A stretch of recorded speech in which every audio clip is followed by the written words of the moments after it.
बहुत समय पहले की बात है। बादशाह अकबर से उनकी रानी ने कहा कि आप हमेशा बीरबल का पक्ष लेते हैं।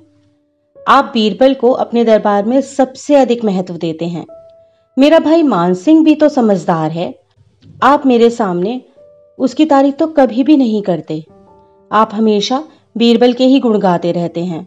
अकबर ने कहा, मानसिंह भी बहुत समझदार और चतुर है, लेकिन बीरबल सभी दरबारियों में सबसे अधिक समझदार है। रानी ने कहा, मेरे भाई मानसिंह को एक अवसर देकर तो देखिए, वह निराश नहीं करेगा।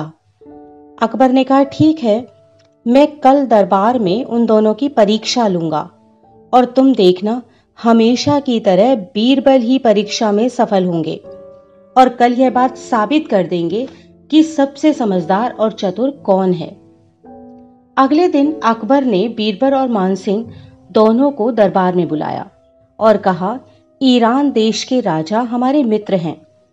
आपको ईरान देश में जाकर वहां के शासक को हमारा संदेश देना होगा।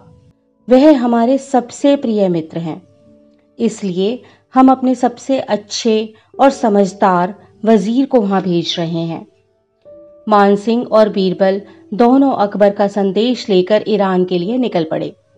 ईरान पहुंचने के बाद उन्होंने वहां के राजा को अकबर का संदेश दिया।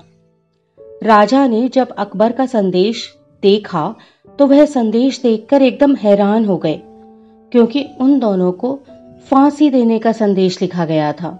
राजा ने अपने वजीर से इस बारे में बातचीत की। वजीर ने कहा, महाराज, हो सकता है कि ये दोनों व्यक्ति वहां बहुत प्रसिद्ध हों और राजा अकबर इन्हें वहां फांसी पर नहीं चढ़ाना चाहते हों, इसलिए उन्होंने आपको कहा है इन दोनों को फांसी पर चढ़ाने के लिए।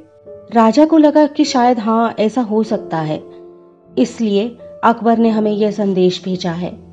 ईरान के राजा ने बीरबल और मानसिंह को बंदी बनाकर कारागृह में डाल दिया और अगली सुबह दोनों को फांसी देने का आदेश सुना दिया।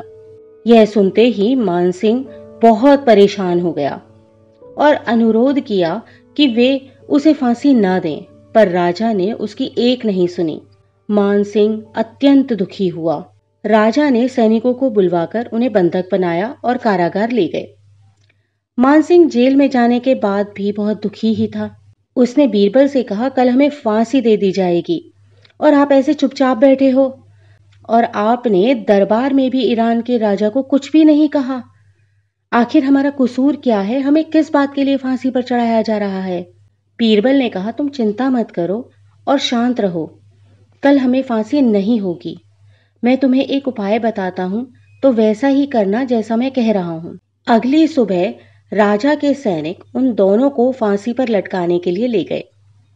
फांसी की जगह पर जाने के बाद मानसिंह और बीरबल जी दोनों आपस में बहस करने लगे कि पहले मुझे फांसी दी जाए, मुझे पहले फांसी दी जाए। बीरबल और मानसिंह को इस तरह से लड़ते देखकर राजा ने कहा, तुम दोनों मरने के लिए इतने बेताब क्यों हो? तब बीरबल ने कहा कि हमारे राजगुरु ने कहा था कि जो आज के दिन पहले फांसी पर चढ़ेगा उसे अगले जन्म में राजा बनाया जाएगा, और उसके बाद जो फांसी पर चढ़ेगा वह उस राज्य का नेता बन जाएगा। हमारे गुरुजी कभी भी असत्य नहीं बोलते, उनकी कही हुई बातें सदैव सत्य होती हैं। राजा ने अपने वजीर से बातचीत की। अब उन्होंने सोचा कि शायद अकबर इन दोनों में से किसी को हमारे देश का राजा बनाना चाहता है, इसीलिए उसने यहाँ फांसी देने के लिए इन दोनों को भेज दिया है, और हमारे पास भी तो इन दोनों को फांसी देने की कोई खास वजह नहीं है। तो राजा ने उन दोनों को वापस भेज दिया और एक संदेश भी दे दिया। जब मानसिंह अकबर के पास पहुंचा और ऐसा करने का कारण पूछा, तो अकबर ने कहा, मैं तुम दोनों की परीक्षा ले रहा था, फिर भी तुम मुझे बताओ कि तुम दोनों वहां से कैसे निकले। मानसिंह ने कहा, बीरबल की सूझबूझ से हमारी जान बच गई महाराज। अकबर ने कहा कि मैंने बाद में एक और संदेश के साथ एक सेनानी को भेजा था। अगर वे आपको फांसी देना शुरू भी कर देते तो वह सैनिक ईरान के राजा को मेरा संदेश दे देता और तुम्हारी फांसी वहीं रुक जाती, परंतु बीरबल की सूझबूझ से तुम पहले ही सुरक्षित हो चुके थे। इसके बाद सभी ने बीरबल के ज्ञान की तारीफ की और बादशाह ने भी बीरबल की मुक्त कंठ से सराहना की।